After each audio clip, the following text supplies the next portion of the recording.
Hi everyone, welcome back again to my channel, Allan-Grams. Today, we're diving into one of the most famous and counterintuitive puzzles in the probability theory. The Monty Hall Problem.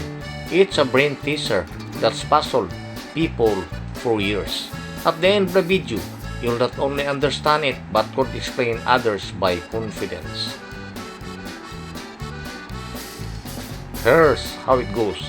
Imagine you're in a game show and you are given a choice of 3 doors.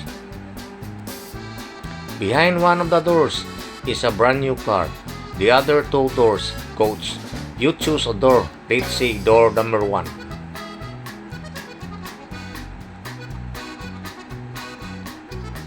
Door number 2 revealed. Goat is inside. Now, what is your choice? You stick to door number 1 or switch to the other unopened door, which is door number 3. So what should you do? Stick or switch?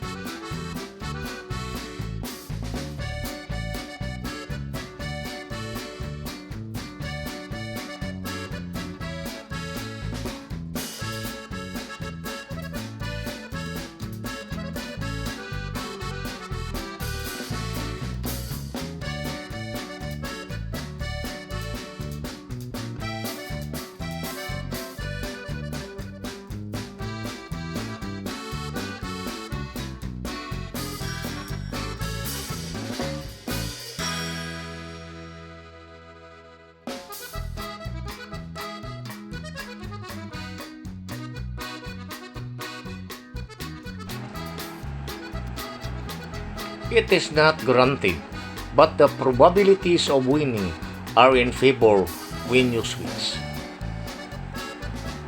This counterintuitive solution has surprised me, but once you get the hang of it, it makes you perfect sense. And this isn't a fun puzzle. The Monty Hall Problem teaches us about decision making and how sometimes our intuitions lead us astray.